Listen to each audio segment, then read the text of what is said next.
Welcome to mathematics class. आज हम exercise 1.1 में देखेंगे। आज से शुरू कर रहे हैं एक्सरसाइज 1.1। इससे पहले जितना भी आपको हिंट्स दिया गया था वो कंप्लीट हम लोग कर चुके थे। आज चलिए हम एक्सरसाइज को शुरू करें। सबसे पहला क्वेश्चन ये देखिए, आपका NCERT बोर्ड से लिया गया है, मैथमेटिक्स का है, हिंदी और इंग्लिश दोनों भाषाओं के लिए है। दोनों भाषा वाले स्टूडेंट्स जो है इसको समझ सकते हैं। इसीलिए एक ही क्वेश्चन को देखिए दो बार लिखा गया है। क्वेश्चन नंबर 1 इंग्लिश मीडियम के लिए, question number 2 Hindi medium. Question number 1 ही हिंदी मीडियम के लिए। क्वेश्चन आप देख लीजिए बिल्कुल सेम है, इंग्लिश मीडियम और हिंदी मीडियम में अंतर सिर्फ है तो वो है लैंग्वेज। अब देखिए पहला प्रश्न को हम शुरू कर रहे हैं। चलिए, express each number as a product of its prime factor. Prime का मतलब क्या होता है? अभाज्य। ये याद रखिएगा, प्राइम का मतलब होता है अभाज्य। अभाज्य किसे कहते हैं? वह संख्या जो अपने से और एक से छोड़कर किसी से न कटे, वह अभाज्य। तो हमें इन संख्याओं को ऐसा फैक्टर करना है, फैक्टराइज करना है कि वह संख्या किसी दूसरे संख्या से न कटे। ये ध्यान देना। क्वेश्चन देखिए दोनों सेम है, क्वेश्चन में कोई अंतर नहीं है। चलिए प्रश्न को हम शुरू कर रहे हैं। सबसे पहले हम क्वेश्चन नंबर 1 में 1 ले रहे हैं, 140। यदि 140 का हम गुणनखंड करना चाहें, जैसे हम यहाँ ले लें 140, यहाँ लिख दें, 2 से लें, 2 से भाग देंगे 7 टाइम में 70, फिर 2 से भाग देंगे, कितना टाइम में जाएगा? 35 हो जाएगा। अब 2 से नहीं जाएगा, फिर 5 से भाग देंगे, 7 बार में जाएगा, फिर आपका कितना से हो जाएगा? 7 से 1 यानी 1 आ गया तो हम छोड़ देंगे। यही हमारा इसका फार्मूला होता है। 1 आ गया तो हम छोड़ देंगे। तो ये हमारा जो हो गया ये अभाज्य है। अभाज्य ध्यान देंगे कि हम उन्हीं संख्याओं को लेकर चलेंगे जो संख्या किसी अन्य से न कटे। यही चीजें हमें लिखा गया, देखिए 2 × 2 × 5 × 7। फिर चलिए दूसरा क्वेश्चन हम देखें। दूसरा क्वेश्चन हमारा दिया गया इस तरह से 156 का दिया गया है गुणनखंड। आप चाहे तो कर भी सकते हैं।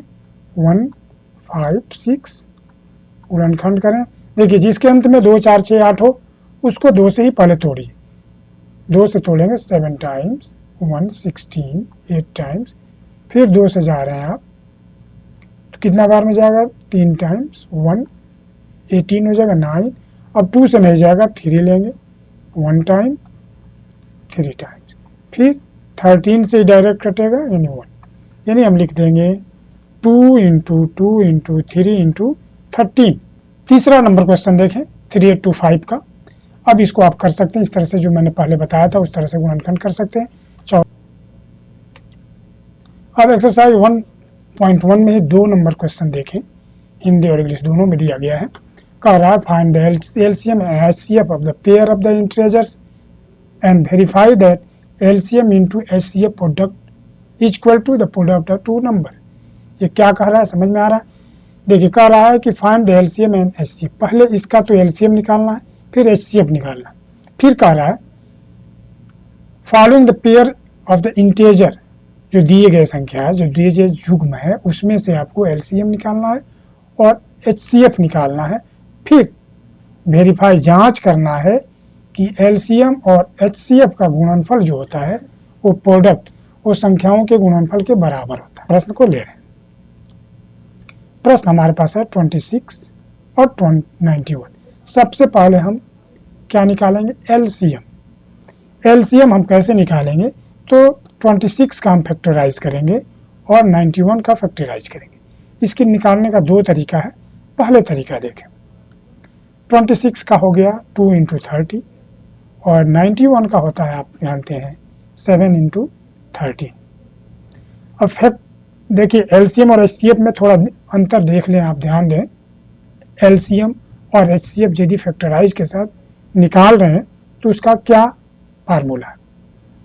पहली चीज, जो शामिल है उसको ले लीजिए और जो न शामिल है उन सबको ले लीजिए।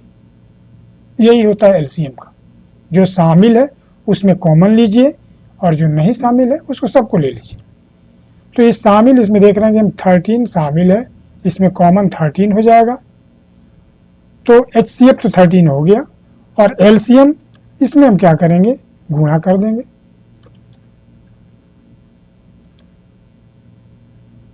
देखिए हमने क्या बोला कि जो शामिल है उसको भी ले लीजिए और जो न शामिल है उसको भी ले लीजिए, यानी इसको भी हमने ले लिया, तो हमारे पास हो जाएगा एलसीएम 182।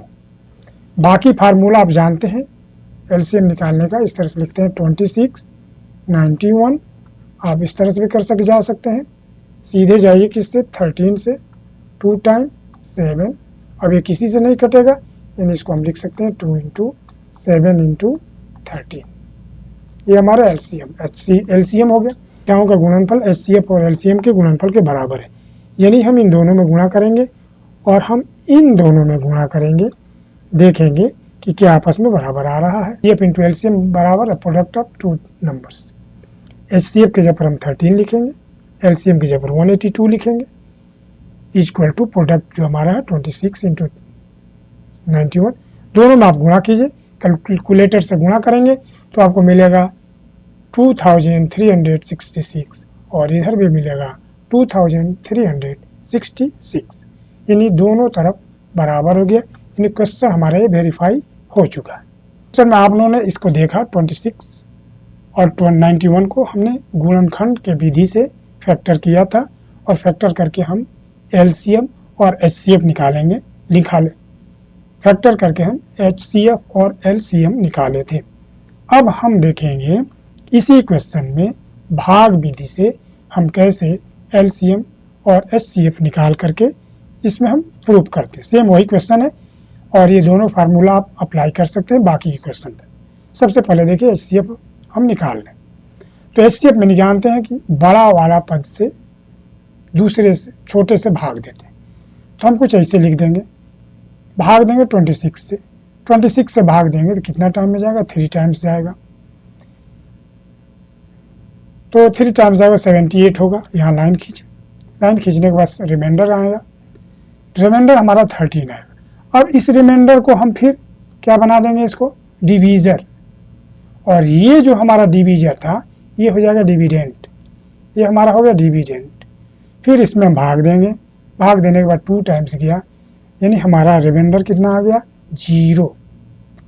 यहाँ हमारा रिमाइंडर जब 0 आ गया तो जिस हम डिवीजर से भाग दिए हैं वही हमारा HCF होता है, यानी यही हमारा HCF हो गया। तो हम लिख देंगे HCF 13। एलसीएम इसका निकालने का आप जानते हैं फार्मूला, सबसे पहले 30 इसको लिखिए, यहाँ पर देखिए किससे भाग जा रहा है, 13 से भाग जाएगा, 2 टाइम 7 टाइम, यानी हमारा एलसीएम हो गया 13 इंटू 7 इंटू 2। बाकी जो फार्मूला वही है, HCF दोनों में गुणा करेंगे और संख्याओं में गुणा करेंगे, दोनों का हमें कितना मिलेगा, 2366 2366 दोनों मिला। अब बाकी क्वेश्चन को इसमें आप लोग हल करें। जांच कीजिए कि क्या प्राकृतिक संख्या n के लिए 6 टू द पावर n अंक 0 पर समाप्त हो सकती है। देखिए आपसे क्वेश्चन क्या पूछा है, पहले समझ लीजिए। देखिए आपसे ये क्वेश्चन क्या पूछ रहा है, पहले आप समझ लीजिए। कह रहा है जांच कीजिए कि क्या किसी प्राकृतिक संख्या n के लिए, n कुछ भी हो सकता है, यानी कि प्राकृतिक होना चाहिए, और आप जानते हैं कि प्राकृतिक संख्या 1 से शुरू होती है, जिसको हम नेचुरल नंबर कहते हैं, 1 2 3 4। तो कह रहा है संख्या 6 टू द पावर n जो है अंक 0 पर समाप्त हो सकती है। अंक 0 का मतलब ये हो गया कि क्या इसका रिजल्ट जो मिले उसका आखिरी जो डिजिट हो, यूनिट हो, क्या 0 हो सकता है, इसी को सिद्ध करना। तो नहीं हो सकता, क्योंकि फॉर एग्जाम्पल n बराबर आप कुछ मान ले रहे हैं, जैसे n हम जानते हैं 1 होता है, 2 होता है, 3 होता है, डॉट डॉट, किसी को भी इसके ऊपर भरिएगा तो इसका मतलब जैसे n पर 2 का मतलब क्या हुआ, n 2 मतलब हो गया कि 6 2 टाइम हो जाएगा, n जितना भी भरिएगा 6 उतना टाइम होगा। तो 6 में कभी भी 6 से मल्टीप्लाई आप करेंगे, कितना बार कर दें, 6 में 6 से 6 में 6 से हजारों बार कर लें, रिजल्ट हमेशा लास्ट में 6 ही आएगा। लेकिन ये कह रहा है क्या 0 पर समाप्त हो सकता है? तो नहीं होगा। जांच करके बताइए, तो दिया है, एक जांच आप ले लीजिए। चलिए प्रश्न को हम देखते हैं। 6 पर 2 हमने रखा 36, फिर 6 पर 3 रखे, 6 एकम 6 9 और 6 12, इतना हो गया। यानी इसमें भी लास्ट में 6, इसके भी लास्ट में 6, इसके भी लास्ट में 6, यानी 0 नहीं होगा। तो हम लिख सकते हैं कि ये 0 नहीं होगा, अतः इसका इकाई 6 से समाप्त हो रहा है, अतः 0 से समाप्त नहीं हो सकता है। ये हमारा प्रूव हो गया। क्वेश्चन नंबर 6 देख लें। व्याख्या कीजिए कि 7 × 11 प्लस 13 प्लस 13 और 7 × 16 × 50 प्लस 5 भाज्य संख्याएं क्यों है?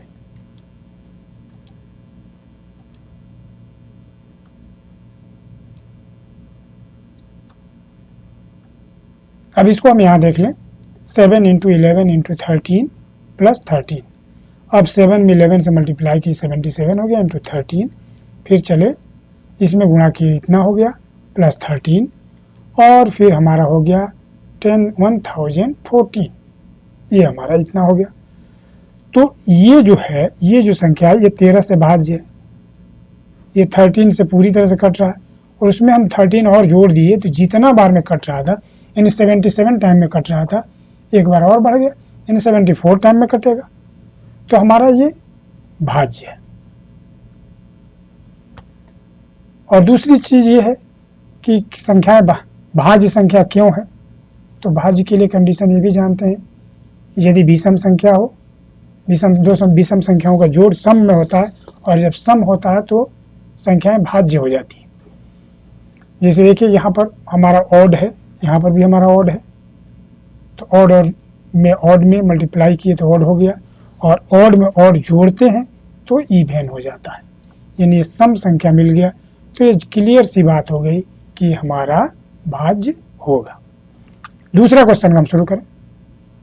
अब हम क्या करें, यहां से यहां तक पूरी तरह से हम मल्टीप्लाई कर लें, तो गुणा करेंगे तो कितना हमारा मिलेगा? पहले चीज 7 में 6 से 42, 5 में 4 से 20, फिर 4 में 3 से 6 और 1 + 5।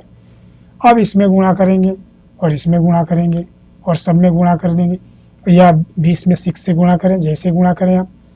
तो यहाँ देखें क्या हमें मिल रहा है, 42 में से गुणा करेंगे तो 840 हो गया, 6 हो गया प्लस 5 हो गया, यानी यहाँ पर हम देखें दोनों इवन है, ये भी इवन है, ये भी इवन है, और ये ओड है। तो हमने इसको गुणा किया 84 हो गया, और इसको हमने गुणा किया 6 हो गया, यानी दोनों हमें क्या मिल गया? इवन संख्या मिल गया। अब इवन में इवन से गुणा करेंगे तो हमारा इवन ही होगा, यानी 540 मिल गया। अब यहाँ देखिए 540 तो क्लियर है कि भाज्य है, इसमें कोई सोचने वाली बात ही नहीं है।